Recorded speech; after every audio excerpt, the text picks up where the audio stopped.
All right. I think we're live here on YouTube. My name's Stephen Kent. I'm the host of Stephen Kent.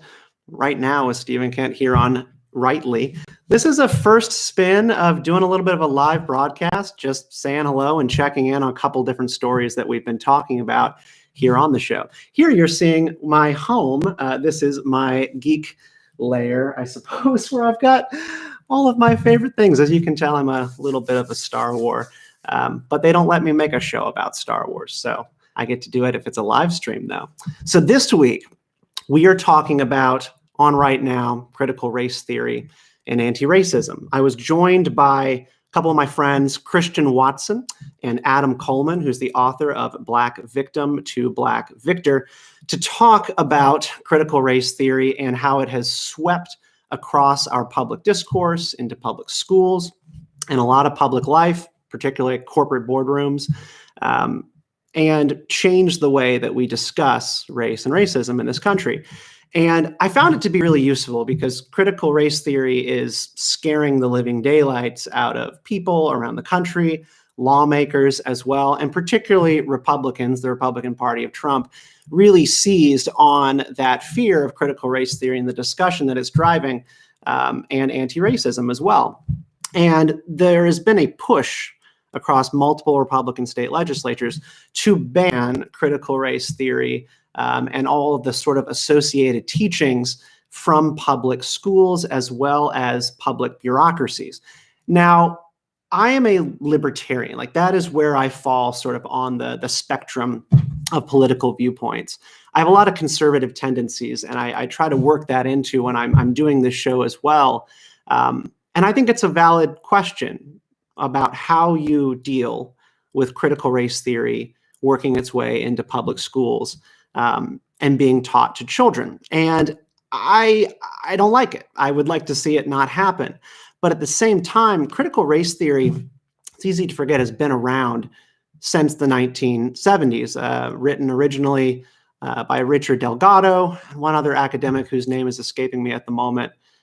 This theory's been around for decades, and I mean, I was raised on it as well, starting to talk about racism as built into systems and not just people's attitudes. You can have racist policies, you can have racist outcomes, and that has always made sense to me. I'm a big criminal justice reformer. I believe in completely overhauling policing in America.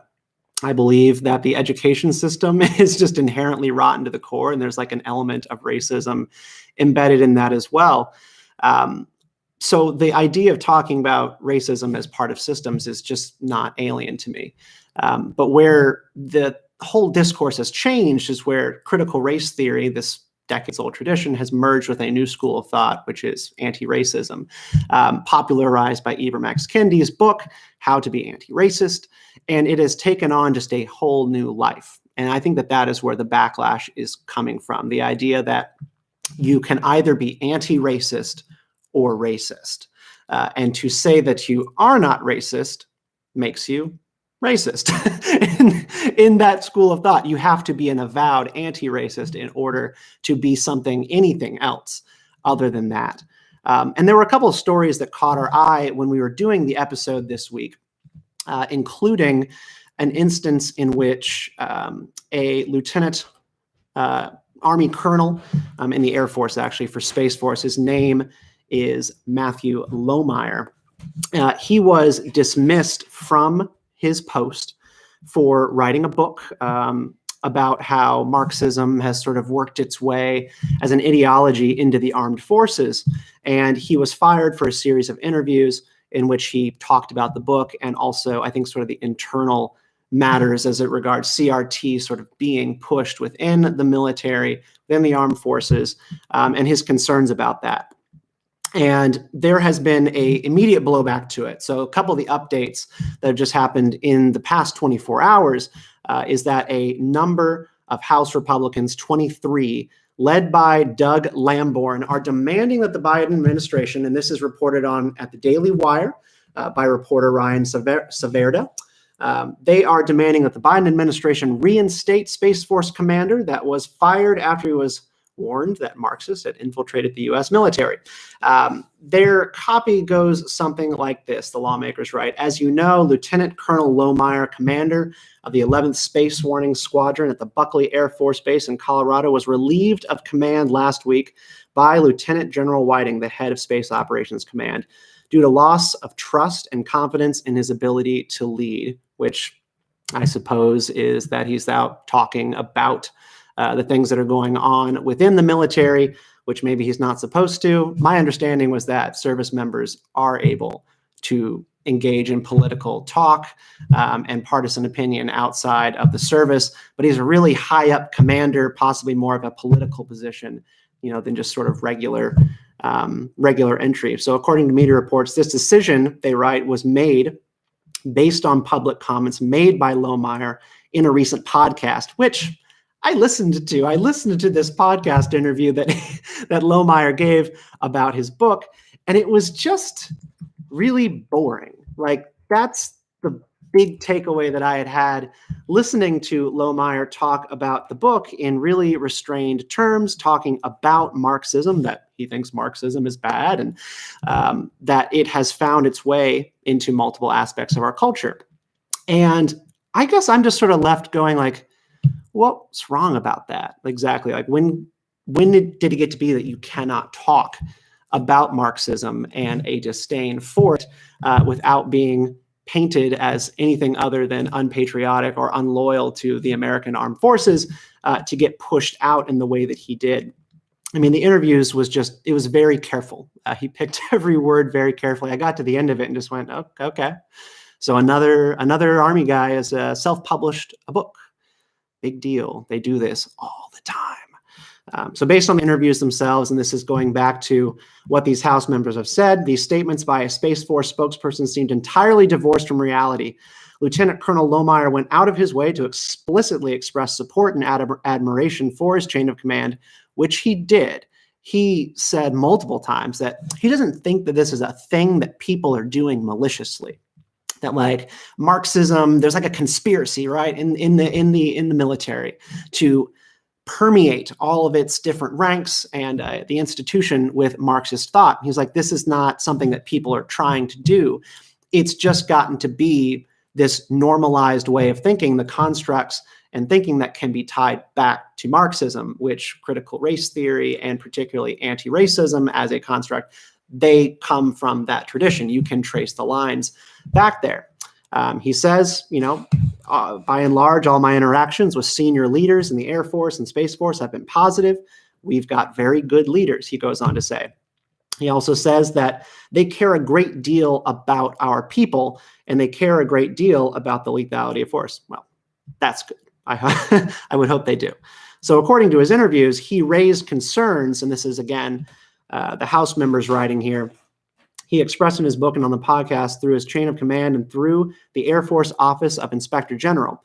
Based on the outreach we have conducted in a very limited period of time, Lieutenant Colonel Lohmeyer has a stellar service record with no history of insubordination or malfeasance. They want him reinstated. I don't know how they're going to go about doing this. I suppose political pressure can be met with political pressure.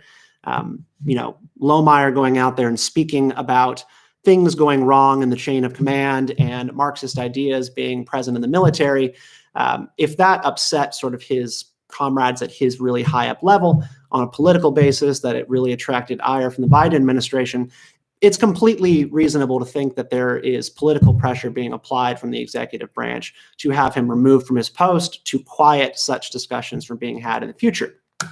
So you could meet that again with more public pressure from Congress. And as far as the role of Congress, the role of the House of Representatives, this seems about right. Just representing the interests of their people on the very local level. There's a lot of local concern about critical race theory and the ways in which it is becoming completely normalized in government and public institutions. So this seems fine. They're going to pass this, or at least they're going to push for this. It will never equal law. It will never be passed as legislation, but they're just going to petition and put on pressure. So there's also another strand here, which is whether or not you ban critical race theory in public schools. I am against that. And the reason for that is pretty simple. And I think some of the critics of efforts to ban critical race theory from being talked about in schools, I think they're right when they say that there will be a chilling effect on free speech and a chilling effect on the ability for teachers to have tough discussions about race. And I say that because talking about critical race theory or talking about race through the lens of CRT is, again, just talking about systems and whether or not they can be racist. I think that's fine, and it's perfectly intellectually respectable, and even for children to engage with the idea that things could be built that are angled towards race rather than just people's sentiments. And I think kids are smart, and I think that they can handle these conversations. What I'm not so sure that they can handle is coloring books in which they do activities indicating their level of privilege and writing about what whiteness is. These are things that are counterproductive. They come from the anti-racism school of thought, and they are worth blocking from our public institutions by force of law, if need be. Now, I think that this needs to be done at the local level. And my guests today, or this week on the show, Adam Coleman and Christian Watson, they made this argument as well, and I think moderated even some of my tendencies on this, which was that CRT and anti-racism are theories. They are theories about how life is organized. They are theories about how you can think about our history, how you can think about life today in America. But if you start treating them as fact and you start teaching them as fact, then that is entirely different. That's entirely different than talking about it as a theory and then having children being able to discuss it and say, no, I don't think that's true, or, hey, Miss Teacher, actually, I think that is reverse racism, or how is that not racism to talk about things like whiteness and talk about things like, I don't know, like that hard work and determination are elements of white culture. Like, that's really ridiculous and damaging stuff and does not belong in schools. What I am a little bit hesitant here about is in Fox News, they're reporting today about a coalition of 20 state attorneys general, and they have called for the Biden administration to withdraw educational proposals that they argue are meant to promote critical race theory in the New York Times 1619 Project in classrooms. Fox News continues to write, the group's criticism centered on recent proposals from the Department of Education that detail plans in April to provide grants under American history and civics education programs for a curriculum teaching diversity and the effects of systemic inequality. Now, this cohort of attorneys general from Alabama, Alaska, Arizona, Arkansas, Georgia, Idaho, Indiana, Kansas, Louisiana, Kentucky, Mississippi, Missouri, Montana, Nebraska, Ohio, Oklahoma, South Carolina, Texas, Utah, and West Virginia have all signed this letter. And they want the Department of Education to do this.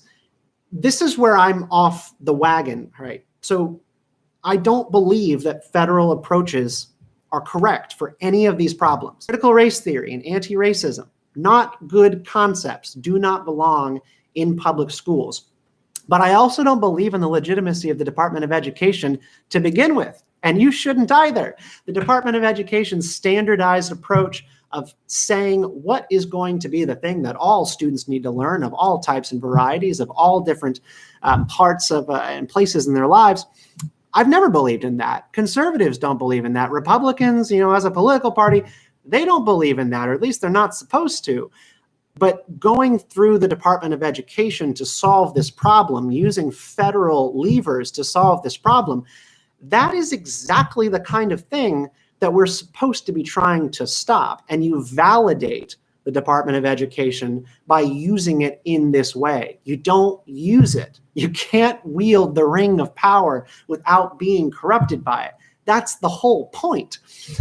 So look, I don't like CRT as a construct for sort of thinking about our world. I don't like the idea of breaking every interaction that we have and every inequality that we have down to racial difference and an injustice, but you don't use the federal government to ameliorate that cultural problem. I do think there is a case to be made, and Christian Watson, my guest, he's in the comments section there. You should follow his YouTube channel. he rightly points out that like it makes sense for school districts at the smallest local level to be able to take action on this. Hi, Hannah. Nice to see you in the comments there. Hannah Heya. That's a name. It makes sense at the most local level to be dealing with this stuff because people have to be empowered at the local level for a democracy to work to decide what is going to be taught in schools and what their values are. Raleigh, North Carolina values, where I'm from, should be allowed to be different than San Francisco values or Brooklyn values or whatever. That is how this system works as good as we can possibly make it. I'm surrounded here by Star Wars stuff, and I always make a Star Wars analogy when I'm talking about localism versus federal control, or, sort of having everything be done at the national level, which is we need to turn down the temperature of national politics and lower the stakes of every national battle that we are possibly having. And the Star Wars analogy I always use is the Death Star. The Empire builds this thing to try to get all of the star systems in the galaxy in line, everybody acting together and ruled by fear, because who's going to stand up to the Empire if they've got a Death Star? Well, it turns out plenty of people will, because when you point something that dangerous, something that threatening, life-ending at the galaxy, then the fire of rebellion, the fire of resistance to it, is going to be lit even worse. You're going to get more insurrection because this is now life or death, not just governance and cooperation. And so the solution is not getting into the Death Star and wielding its controls. The solution is to blow up the Death Star, to remove those high stakes from every national battle. And we can only do that if we actually pursue local solutions to problems. There's a viral video that played at the beginning of this week's episode of a Loudoun County parent, which is one county over from me, by the way. So this stuff worries me because once Loudoun County goes, the rest of Virginia is going to go as well. Giving a speech to the school board about CRT in the classroom. This is how it needs to be done. Parents need to go to their meetings if they'll allow them to speak, if they'll allow meetings to happen under COVID rules, which hopefully are about to go away. Parents need to speak up. Students need to go to these school board meetings. They need to stand in front of microphones. They need to say no to these things and reject them being taught in schools as fact. And schools need to embrace an open learning approach to talking about critical race theory and anti-racism. Students need to be able to discuss it. Fear of repercussions and crackdowns and punishment for not agreeing with theories, right? Like, we don't talk about the Big Bang, at least in schools. Like, I wasn't taught about the Big Bang in my public school as a fact. It was talked about as like one of the most guiding theories of how this is discussed. And I was raised Christian, I slam Christian, and I was able to hear that, right? And be like, all right, so this is one of the predominant theories of our world. And, but I have my own beliefs, and I never was attacked. I never felt attacked by that because I was firm in my own beliefs. And all the school curriculum was not dedicated towards dismantling my views or investigating my parents or bringing me into the principal's office if I happened to disagree.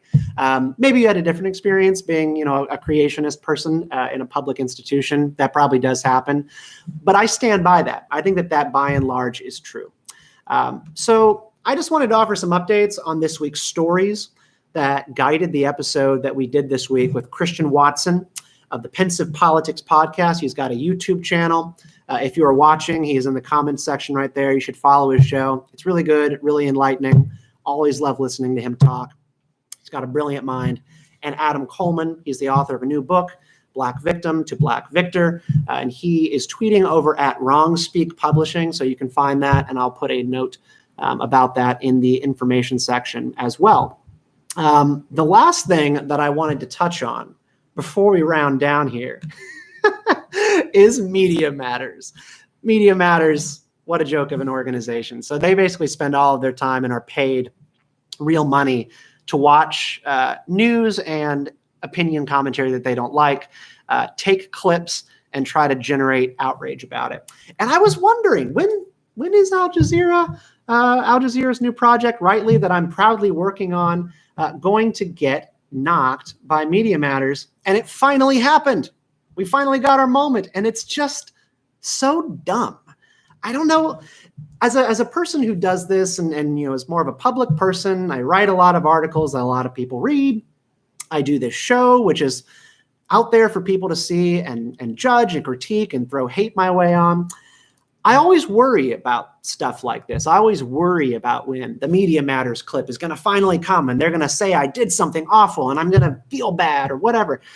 And then they take their first shot and they just miss. This is so lame. I'm going to drop it into the comment section here because their basic contention, they're mad at the B-roll videos that Rightly put together to promote the original launch of the channel. Right off the bat, they write, Rightly has exposed itself as disingenuous right-wing propaganda. In a series of promotional videos for its launch, Rightly characterized the country as irreverably divided by the extreme fringes on both sides. In an effort to depict demonstrations against police brutality and systematic racism as extreme. So basically they're mad at the original promo videos, little trailers that we put together to promote the rollout of Rightly, in which the Black Lives Matter protests and anti-police brutality protests were framed as extreme. They weren't. You should watch the video more carefully for the context. And then they go on to attack 3 different things that we have done so far on the show. The first one, in which guest and co-host Brad Palumbo of Fee.org falsely claimed the Equality Act overrides all federal protection of religious liberty before concluding that it overreaches, quote, overreaches in protecting LGBTQ rights, and echoing a frequent line of attack by right-wing media. This is a completely inline, normal, conservative opinion to have, that the Equality Act does overstep religious freedom. It does. So this is boring, completely boring. If you're going to have to do better than that. And then you have Palumbo's claim, or his pushing against that the federal minimum wage would actually be detrimental if it were to be increased. Palumbo says it will raise prices and won't fix the high cost of living, ignoring evidence, Media Matters says, that it would lift nearly 1 million people out of poverty. Media Matters does not speak to whether or not there would be rises in the standards of living and other parts of life just because the minimum wage went up as well. A ridiculous and boring claim. So breaking news, everybody. There are people out there in the world who don't believe that raising the federal minimum wage to $15 will work without consequences. Controversy. And then this is my favorite one. During a March 18th episode, Kent actually floated the idea of allowing immigrants into the country only if the federal government could dictate where they live and for how long. Ladies and gentlemen, this was a conversation about whether or not we should pursue a policy which is known as the Heartland Visa. I think it is also called in some academic circles the Community Renewal Visa, which this idea, which I learned about at Vox.com from Matt Iglesias, a former staffer who wrote the book 1 Billion Americans, argues that there should be a visa program for immigrants to come to the country and be moved and set in different cities for different amounts of time. So Detroit, for example, is being hollowed out. One of its problems is not just the lack of industry, it's that there's not many people there at all to begin with. And the Heartland Visa argues that you could bring people into the country and direct them towards a certain area to work, to start business, to create, to live. You need tax-paying residents to actually make a city move. You can't have buses, you can't have trains, you can't have all these like liberal wish list items and a safety net if you don't have tax-paying citizens. And so this idea would put people in certain areas, certain zip codes for a certain amount of time and then allow them to move on to other places that they would like. There are millions of people who want the United States to live and work and not swim across the Rio Grande to do it. And this is an idea in which they jump right to the front of the imaginary line And then they get straight into the United States to go live and work legally, which is what millions of people want to do. So Media Matters seems to be against immigration, whereas I am for increasing the population of the United States to 1 billion Americans. And I am not even kidding. I actually support that idea. And there's plenty of both conservative and libertarian grounds for supporting such ideas. And by the way, Pete Buttigieg supports this idea, or at least has in the past. I don't know where he's at now that he's not running for president, but he has expressed continued support in the past couple of years for community renewal visas as a potential way to help with our immigration backlog and get more Americans into this country. Our entire project here at Rightly, at least right now with Stephen Kent, because my show and the direction of the network will always be different things. My show is fiercely pro-immigration. Like, that is really all that we believe in. I've not brought on a nativist yet for my show because I don't really believe in dignifying their viewpoints at all. But yet, Media Matters still makes their first effort to take it down about the idea that we should bring in millions of people and send them to the middle of the country, to places that actually have space for people to live. And that I talked to Daniel DiMartino, a pro-immigration advocate and policy guy, to figure out how to do it. Very boring. They're going to have to do better. And maybe we'll actually continue to talk about immigration as we go forward. So, all right, that is it for today. I hope you've checked out the episode. We've got Adam Coleman and Christian Watson on this week talking about critical race theory, and it is a fun one. Hopefully we'll do this more live streams. I've had fun. We'll see you next time.